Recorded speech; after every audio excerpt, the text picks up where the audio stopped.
Shalom teman-teman, saya Agustinus. Selama masa aksi puasa pembangunan atau APP tahun 2024, kita akan merenungkan bersama tema memperkuat solidaritas dan subsidiaritas untuk mewujudkan kesejahteraan bersama. Solidaritas adalah sikap berbagi, turut berperan serta. Subsidiaritas adalah sikap bantuan dan kepercayaan. Sehingga penggabungan solidaritas dan subsidiaritas adalah cara bertindak untuk menciptakan kesejahteraan bersama, berdasarkan pada nilai penghormatan martabat manusia yang luhur. Pada pertemuan pertama, kita membahas tema gerakan pertobatan hati dengan subtema solidaritas dan subsidiaritas dalam lingkungan warga sekitar. Mari kita berdoa. Dalam nama Bapa dan Putra dan Roh Kudus. Amin. Allah Bapa yang Maha Kasih, Engkau senantiasa memberikan rahmat-Mu sepanjang hidup kami. Kasih-Mu yang tidak terbatas memampukan kami untuk dapat memberikan kebaikan kepada sesama. Kuduskanlah dalam nama-Mu agar kami dapat hidup sesuai dengan kehendak-Mu. Dan berkatilah dalam masa APP ini agar kami dapat meningkatkan semangat solidaritas dan subsidiaritas dalam mewujudkan kesejahteraan bersama. Demi Yesus Kristus Tuhan kami yang hidup bersatu dengan Dikau dan Roh Kudus, kini dan sepanjang segala masa. Amin. Dalam nama Bapa dan Putra dan Roh Kudus. Amin. Ketimpangan sosial ekonomi yang masih sangat dalam terlihat, terutama pasca pandemi. Masyarakat terkotak-kotak antara yang kaya dan yang miskin, dan mudah sekali menimbulkan banyak gesekan yang membawa kerugian bagi banyak pihak. Dan salah satu upaya menjembatani ketimpangan ini adalah dengan solidaritas dan subsidiaritas. Kata solidaritas dan subsidiaritas diikat oleh hal yang sama, yaitu soal relasi yang baik dan konkret dalam hidup bersama antar manusia yang memandang orang lain sebagai sesamanya. Sebagai murid Kristus, kita bertanggung jawab untuk mewujudkan solidaritas dan subsidiaritas yang merupakan ajaran sosial gereja untuk menciptakan kehidupan yang adil dan berperi kemanusiaan demi kesejahteraan bersama. Mari kita membaca ayat kitab suci untuk pertemuan APP pertama ini dari kitab Keluaran bab 6 ayat 1 sampai 12. Selanjutnya berfirmanlah Allah kepada Musa, "Akulah Tuhan, aku telah menampakkan diri kepada Abraham, Ishak, dan Yakub sebagai Allah yang Maha Kuasa. Tetapi dengan nama Tuhan aku belum menyatakan diri. Bukan saja aku telah mengadakan perjanjianku dengan mereka untuk memberikan kepada mereka tanah Kanaan, tempat tinggal mereka sebagai orang asing. Aku juga sudah mendengar rintihan orang Israel yang diperbudak oleh orang Mesir. Dan aku ingat kepada perjanjianku. Sebab itu, katakanlah kepada orang Israel, Akulah Tuhan. Aku akan membebaskan kamu dari kerja paksa orang Mesir dan melepaskan kamu dari perbudakan mereka. Aku akan menebus kamu dengan tangan yang teracung dan dengan hukuman-hukuman yang berat. Aku akan mengangkat kamu menjadi umatku dan aku akan menjadi Allahmu. Supaya kamu mengetahui bahwa akulah Tuhan Allahmu yang membebaskan kamu dari kerja paksa orang Mesir.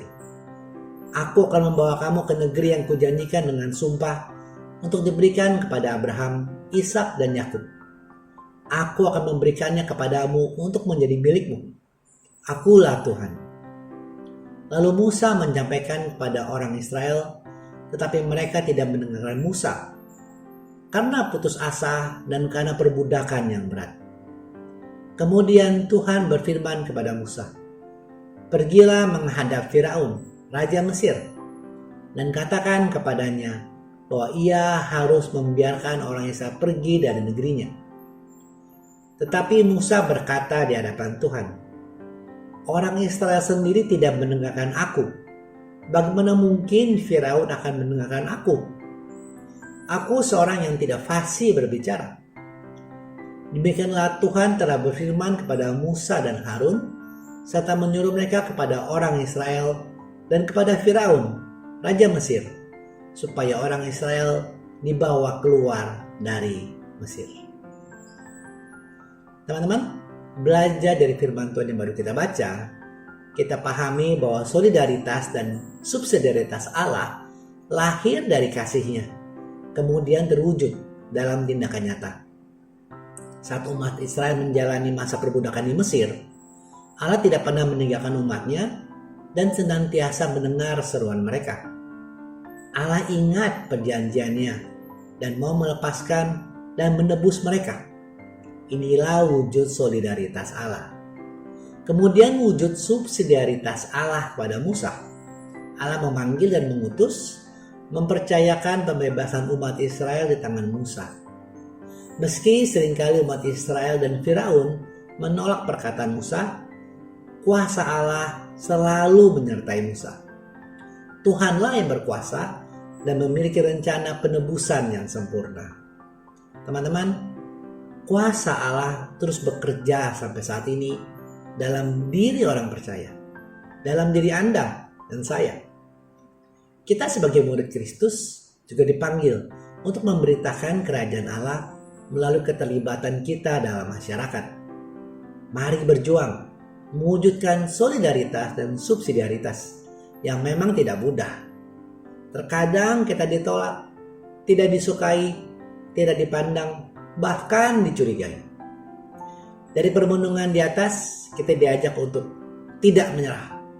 Percaya kepada kuasa Tuhan yang bekerja sampai hari ini. Percayalah, jika Tuhan sendiri yang mengutus kita dalam rencananya, bila kita taat dan setia dalam panggilannya, Tuhan akan berkenan kepada kita.